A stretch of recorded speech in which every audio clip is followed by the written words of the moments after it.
I, 18-year-old female, and my boyfriend, 19-year-old male, have been dating since we started college in October 2021. For the past, I would say, 8 months, my boyfriend has become very interested in UFC, mixed martial arts. I don't know what to call it.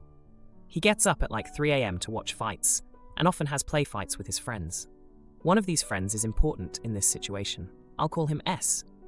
We had a very large group of friends, and we all graduated in the summer, but we all kept in touch over summer until now.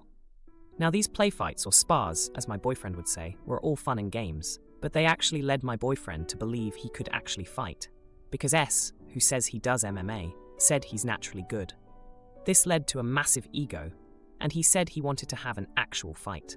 And one of our other friends' dad owned a gym with a ring, and he said he could let him fight there. I don't know if that was even legal. S proposed a guy for him to fight, and it was a guy back from school, I'll call A. S was friends with, are not close friends, and I knew A because we used to sit next to each other in class. S said he'll try to get a hold of him. A agreed, shockingly. When A agreed, I did express some concern to my boyfriend, multiple times, and he didn't listen. A was a quiet guy, but as we sat next to each other for a year, I knew probably more than others about him. He was pretty much just one of those traditionally masculine males in a physical sense. He worked out 6 days a week, rode horses and did archery, and owned large dogs. But he was one of those guys that looked intimidating, but was actually a nerdy and friendly guy. My boyfriend didn't like A or A's friends, and neither did the rest of the boys in our friends group.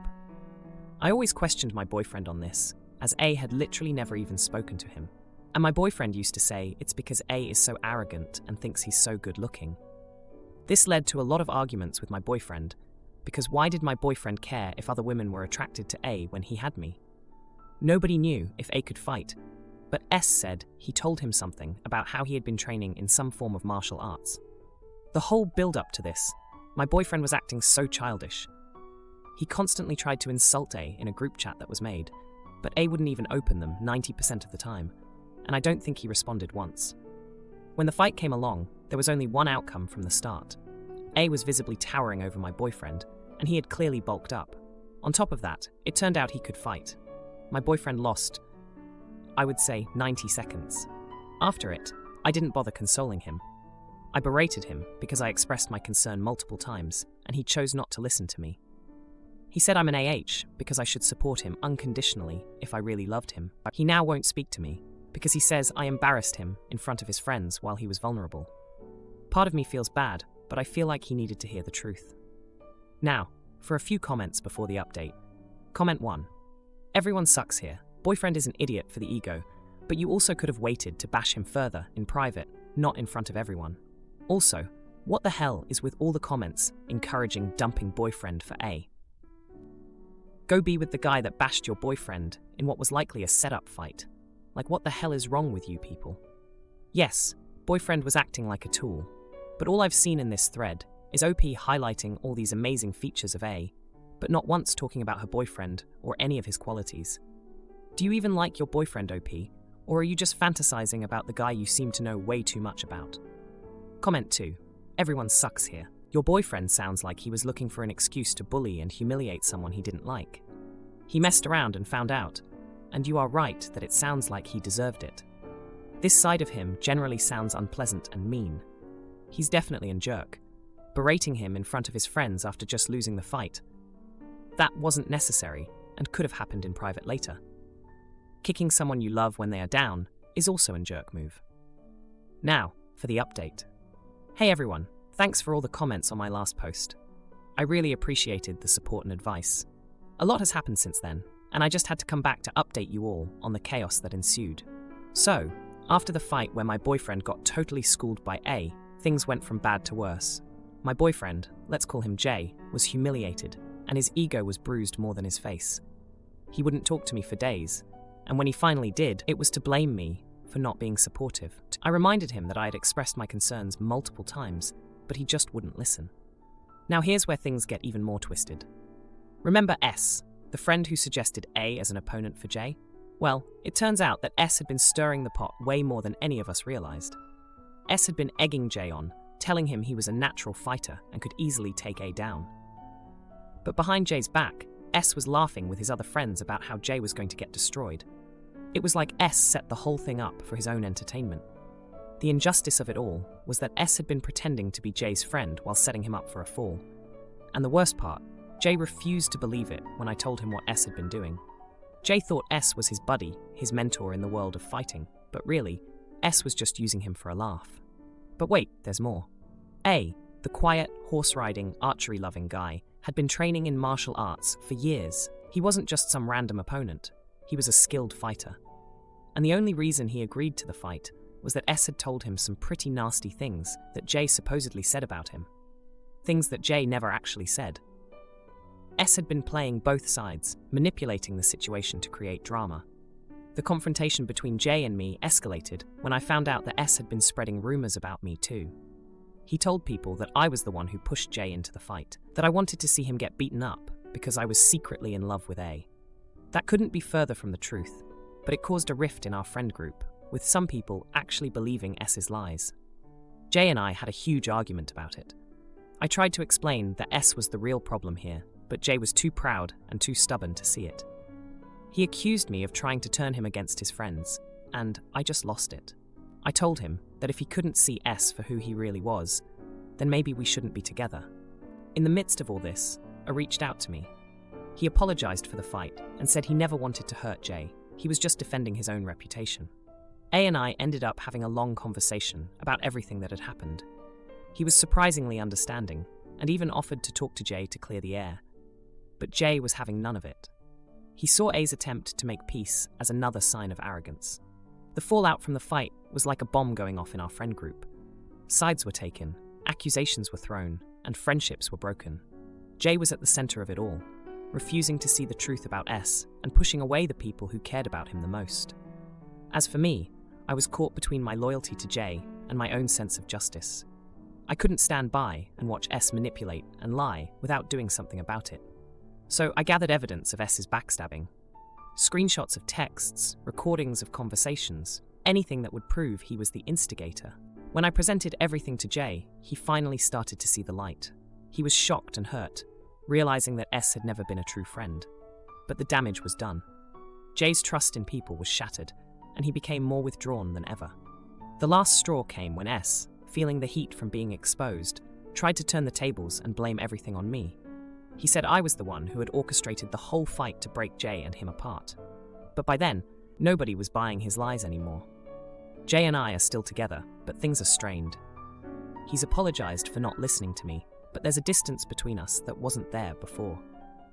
He's trying to rebuild his friendships, but it's hard when so much trust has been broken. As for S, he's pretty much been ostracized from our group. His manipulations and lies finally caught up with him, and he's left dealing with the consequences of his actions alone. Mom cancels daughter's art show for bad grades, so I expose her toxic ways. She's shocked when the tables turn. And my mom has a friend, and they have a 13-year-old girl. Let's call her Jane. Recently, Jane and her mom have been fighting. Her mom says Jane is always on her phone, her grades are falling, and she isn't doing as well as she should be. Jane comes to me, crying, stressed about the pressure her mom is putting on her. Everyone in her household sides with her mom, and she's never felt more isolated from her own family. I told Jane that communication is important, where both sides are heard. Jane tells me that when they talk, her mom talks over her, and Jane starts crying so much she can't get a word out. Her mom wants the best for her, including good grades to get scholarships for good colleges. However, Jane tells me this pressure is too much, and no matter what, they can't have a proper conversation because it's always her mom taking control, just as how she does with everything. So with Jane's permission, I talk to her mom for her. Me. Jane feels like there's a lot of pressure on her, too much. She feels almost unsafe talking to you because she's scared of you. She feels like everything she's doing is for you, not for her. The first thought on her mind when she gets a test result is, I hope mom is happy about this, not, I'm proud of myself. She says she never feels proud because it feels like you're just constantly raising the bar for her. It's unrealistic, and you need to remember she's just a kid. Jane's mom. I worked hard to build this life for her, and it would be wasteful if she spent it all on her phone. If I didn't encourage her to do well, she would do worse. It's simple. I pay for extra tutoring, buy all the supplies she wants and needs, and I make sure she's rested enough to study well. I want her to live a good life, and that starts with good education. I don't expect you to understand it yet anyway. You're young and not a mother yet. You have no right to tell me how to raise my kid, so keep yourself out of my family's business. You don't live in our house, so how would you know the real story and not the fabricated one she told you? If she has a problem, she needs to learn how to talk to me about it. She has no reason to be scared, and at her age, I'm sure she's saying that for attention or to be dramatic. I think this way of thinking is more harmful than not, but I understand I'm not in your family. However, just letting you know, Jane has been crying for weeks about this, and this way of treating your kid is going to end up in her leaving you after she's 18 with no look back. Believe me or don't, but I know exactly what's going through her mind. And if you keep up this treatment, she's going to grow up loving you because you're her mother, but resenting you because you selfishly prioritized your own love as a mother before her as a person. Now I realize how harsh my last words were. Am I the idiot? Edit. I'm seeing a lot of people on both sides say that it's better for someone licensed to take over. Jane's mom does not believe in therapy or mental health, and bringing any depression or anxiety up would have made her more dismissive. She believes they are just emotions you should get over. Now, for a few comments before the update. Comment 1. Not the idiot. You told the truth, and you tried to help a minor who asked for it. You made your duty, and God knows, few adults would have heard and supported a minor against her parent. Jane's mother doesn't respect her as a person, and dismisses her distress, instead of listening to her and meeting her needs, and changes her own behavior. She is destroying her relationship with her child, and the self-esteem and mental health of her child. So yes, her daughter will suffer for years, if not decades, because of it, and will probably take her distance with her mother once she will be an adult. You offered to this mother an opportunity to fix her parental behavior. She refused. Big mistake for both her child and herself. Comment 2. Not the idiot. These are the people completely missing this. Jane comes to me, crying, stressed about the pressure her mom is putting on her. A kid literally crying about their parents, and they go, "Oh, mom is right. It's not like the kid does drugs or crime. They need to chill." People need to know, when kids fail in class, it's not because they're stupid or not studying or such. It's because the learning method is not their preference, hence why they are dropping grades. Also, she's stressed. That makes it even worse. Go talk to a school counselor about this. You are not butting in since she cried to you. Now, for the update. Hey Reddit, it's been a month since I last posted about Jane and her mom, and boy, do I have an update for you. Remember how Jane was struggling with the pressure from her mom, and how I tried to intervene? Well, things took a turn, and not in the way you might expect. After our conversation, Jane's mom was fuming. She thought I was overstepping, and maybe I was, but I couldn't just watch Jane suffer. The next day, Jane's mom did something no one saw coming. She took away Jane's phone and grounded her indefinitely. Jane was devastated, and it seemed like things were only getting worse. But here's the twist.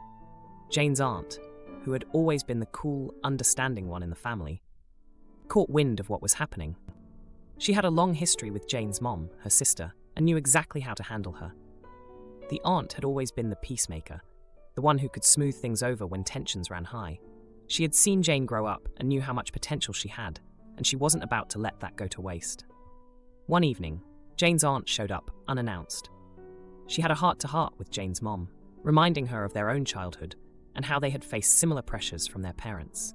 She shared stories of their past, the good and the bad, and how it shaped them. She talked about the importance of balance and understanding, and how their parents' strictness had sometimes pushed them away rather than bringing them closer. Jane's mom listened, maybe for the first time in a long time. She was reminded of her own struggles and how she had always wanted to do better for her daughter. The aunt's words struck a chord, and slowly, Jane's mom began to see things from a different perspective. Meanwhile, Jane was buckling down. She started organizing study groups with her friends, which helped her grades start to climb back up. She was proving to her mom that she could handle her responsibilities without constant oversight. Jane's friends, who had always been her support system, were thrilled to see her taking charge of her life. They had seen her at her lowest and were now witnessing her rise from the ashes. The real jaw-dropping moment came when Jane's mom did something completely out of character. She apologized to Jane. It was a simple, quiet moment, but it meant the world to Jane. Her mom admitted that she had been too harsh and that she was going to try to do better. She even suggested they start having weekly mother-daughter dinners, to talk about anything and everything, no pressure involved. The change in their household was palpable. Jane's mom started taking an interest in Jane's hobbies, asking about her friends, and even joining in on some of the study sessions to offer help in a supportive way. She was trying to build a relationship with her daughter that wasn't just based on academic success. As for Jane, she was like a new person. With the pressure dialed back, she was thriving. Her grades were up, but more importantly, she was happier. She had started to find pride in her accomplishments because they were hers, not just something to make her mom happy. And me? I was just glad to see Jane smiling again. I learned a lot about when to step in and when to step back. I'm not a parent, but I care about Jane like she's my own family. Seeing her and her mom start to heal their relationship was all I could have hoped for. Sister-in-law's in-laws ditch party, so she forces son to cut cake early. I watched, disgusted, as she played the victim and the truth unfolded. So my child was born on the 31st of December, 7 years ago, and each year we celebrate by having a family lunch at our house with my husband's family, since mine is in a different country. My sister-in-law got married 3 months ago and had a celebration lunch 2 weeks later. There we met her new in-laws, but we never connected or exchanged more than, "Hello, how are you? Goodbye." So they're practically strangers. They didn't interact at all with my child. Now it's my child's birthday, and my sister-in-law says that her in-laws will be in town, so they would come to the birthday lunch as well. I didn't feel like having strangers in the house for that special day, and my child didn't want them around, so I told my sister-in-law that she and her husband are welcome to come, but her in-laws can find something else to do for 3 hours. Here's what my sister-in-law decided to do. She came and brought her son, left him for the day to spend time and play with my child. Then she said to her mom and her brother, not my husband, to join her husband, and her in-laws for a morning coffee. The morning coffee turned into lunch, which turned into no one showing up for my child. Around 5 p.m, I tell my husband to call her and tell her to pick up her child. I was done babysitting him. She comes, alone, and sees that we didn't cut the cake, so she says, "Come on, let's sing and cut it." My child didn't want to. She wanted to leave it for later to do it just with her dad and me. My sister-in-law kept at it. Her son said he wants to try the cake, so reluctantly we sang "Happy Birthday" and we cut it. They had a slice and left. I also gave them a piece of cake to take with them for the in-laws. My husband and I decided to do at least something special for the day. I won't say how sad my girl was. So we went bowling. First time for my child. While in the car, my brother-in-law sent me a message saying that after the outing he had, he was sleepy and went to bed. Now he's up and wants to come over to give a gift to my child. I tell him we're not home. While we're bowling, my mother-in-law calls my husband. It was around 7 p.m. by now, and says she wants to pass by to give my husband a sweet she had prepared. I blow up and tell my husband that no one is welcome anymore. We'll go home and rest so we can be up for the New Year's fireworks. So, long story short, because I didn't invite the in-laws of my sister-in-law to my child's birthday party, no one showed up. The cherry on the cake is that I've been told that I'm the idiot for making my sister-in-law choose between my child and her in-laws, or for not celebrating the birthday another day. So, who's the idiot here? Also, for the past 4 days, my sister-in-law keeps asking to meet, which she never did before, which I gently refuse because I'm not ready to see her yet.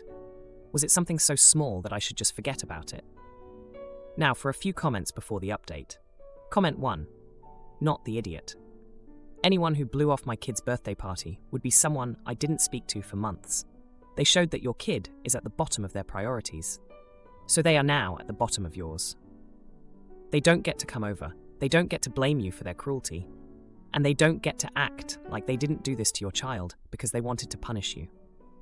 And people who hurt children to punish their parents are monsters who shouldn't be around the child they just hurt. Comment 2. Oh my God, your poor kid. You're not the idiot. And your sister-in-law, using your kid's birthday to show who holds the power in the family, is disgusting. Free childcare while they all go for a nice coffee and lunch, and then they demand your daughter cuts her cake so her son can eat some. I swear I'd be throwing fists. Does your husband have zero backbone? Now, for the update. Hey everyone, thanks for all the support on my last post. It's been a wild week since my child's birthday disaster, and boy, do I have an update for you.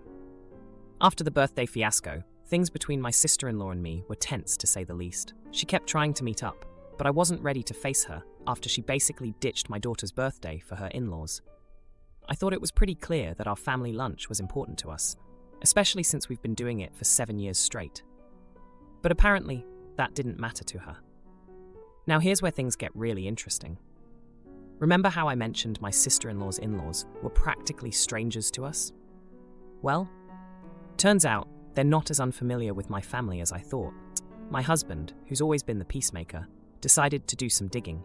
He found out that his brother, my brother-in-law, had actually been in contact with his wife's parents for much longer than we knew. They had been secretly helping him with a business venture he started a year ago. This was news to us, because my brother-in-law had always been the type to keep his business dealings to himself. But wait, it gets juicier. My husband's sleuthing led to the discovery that my sister-in-law's in-laws had been pushing for a closer relationship with our family for months. They wanted to be more involved with our lives, especially with our child. My sister-in-law, feeling caught between her new family and us, had been trying to please everyone. That's why she was so insistent on bringing her son over on the birthday, and why she was pushing for the cake cutting. She was trying to make up for her in-law's absence and keep the peace. The confrontation finally happened when my sister-in-law showed up unannounced at our house 4 days after the birthday. She was in tears, apologizing for everything. She explained how she felt torn and didn't want to upset anyone. She admitted that she should have been upfront about her in-laws' intentions and her brother's business connections. But here's the real shocker. During our heated conversation, my mother-in-law called. She had been eavesdropping on the call the other night when I blew up at my husband about not wanting any visitors. She confessed that she had been the one to suggest to my sister-in-law that her in-laws should come to the birthday lunch.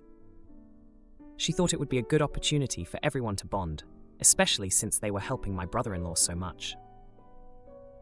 I couldn't believe it. My own mother-in-law, who I always thought was on my side, had been orchestrating this whole mess from behind the scenes. She wanted to integrate the families without considering our feelings or the special tradition we had for our daughter's birthday. The argument that followed was epic. My husband was furious that his mother had meddled so much in our lives. My sister-in-law was crying, caught in the middle of it all, and I was just shocked at how complicated things had gotten over what should have been a simple birthday lunch.